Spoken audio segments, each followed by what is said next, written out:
दुर्गा नदी के किनारे बसा एक गांव फूलपुर। गांव में कुछ 100-150 लोग रहते थे। अंजलि, जो कि पास ही के जिले में रहती थी और 12वीं पास कर चुकी थी, उसके पिताजी ने बेटी को जल्दी विदा करने के लिए उसकी शादी फूलपुर गांव के मुकेश से करवा दी थी। मुकेश कभी स्कूल नहीं गया था और इस कारण वो पढ़ा लिखा नहीं था और बाकी गांव वालों की हालत भी मुकेश जैसी ही थी। मुकेश के घर में उसके माता पिता भी रहते थे। सासू माँ, मैं बाहर मंदिर तक जा रही हूँ, आधे घंटे में आ जाऊंगी।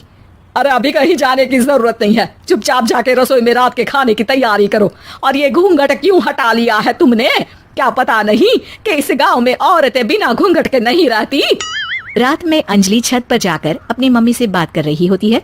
तभी गांव की 3-4 औरतें उसे देख लेती है और दरवाजे पर आकर उसकी सास से शिकायत करने लगती है। और क्या हुआ? अरे छत पे तो देखो, आपकी बहू मटक मटक के किसी से फोन पर बात कर रही है, दिन भर फोन पे लगी रहती है। अरे कल तो मंदिर के पास वो क्या कहते हैं, सेल्फी ले रही थी। शहर की बहू रखना अच्छा शान की बात है, पर देखना इसके लक्षण से ये तो तुम्हारे परिवार को बदनाम ना कर दे। ये पहली बार नहीं था जब सास से गांव के लोगों ने अंजलि की बुराई या शिकायत नहीं की हो। अब तो ये रोज की बात थी। अंजलि ये सब सुन लेती है। जब वो नीचे जाती है तो मुकेश भी वहां आ जाता है।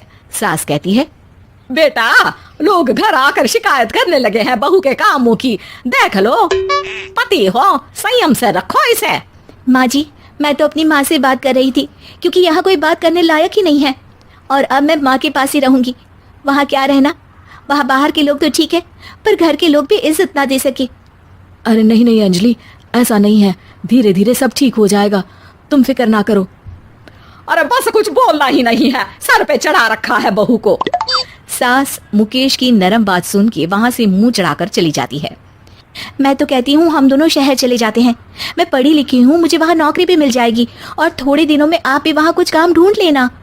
अरे नहीं नहीं अंजलि, हम यहाँ ना गांव का खेत, माँ पिताजी को छोड़कर शहर नहीं जा सकते। माँ पिताजी को कैसा लगेगा और गांव वाले क्या सोचेंगे?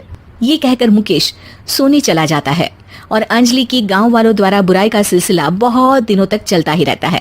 लेकिन अंजलि गुस्सा ना दिखाते हुए समझदारी से काम लेती है। बारिश का मौसम चालू हो जाता है। जोरदार बारिश से पूरे गांव में हाहाकार मच जाता है। दुर्गा नदी में बाढ़ आ जाती है और बाढ़ का पानी पूरे गांव की फसल तबाह कर देता है। फसल की ये हालत देखकर गांव वाले निराश हो जाते हैं और बात तो यहाँ तक पहुँच जाती है कि कुछ लोग तो अंजलि को इस सब का दोषी ठहरा देते हैं। अरे पूरी फसल तबाह हो गई, पता नहीं किसकी नजर लग गई है। अरे जब से चौधरी परिवार में ये शहर की बहू आई है ना, तब से ही गांव की शांति चली गई है। इसके कर्म कांड से माँ दुर्गा नदी भी खुश नहीं है। ये सब सुनकर बेचारी अंजलि रोते हुए अपने घर चली जाती है। कुछ दिन बाद सभी गांव वाले अपनी फसल का मुआवजा लेकर अपने अपने घर आते हैं। मुकेश भी 1500 लेकर आता है। अंजलि को जब पासबुक दिखाता है तो अंजलि हैरान हो जाती है। अरे, ये पासबुक में तो उन्होंने 4000 की एंट्री करी है और आपको सिर्फ 1500 दिए। सच में? अरे वो सरकारी अफसर आपको बेवकूफ बना रहे हैं। सरकार की तरफ से हमें 4000 मिले हैं, लेकिन बाकी का सारा पैसा खुद ही खा रहे हैं। आप लोग के अनपढ़ होने का फायदा उठा रहे हैं। ये सब सुनकर मुकेश परेशान हो जाता है, लेकिन अंजलि उसे हिम्मत से काम लेने को कहती है और सुबह होते ही मुकेश को पंचायत कार्यालय ले जाती है और साथ में गाँव के और लोगों को भी। आप सरकारी बाबू क्या गांव के लोगों को बेवकूफ समझते हैं? आपको क्या लगता है ये पढ़े लिखे नहीं है तो आप कुछ भी मनमानी करेंगे?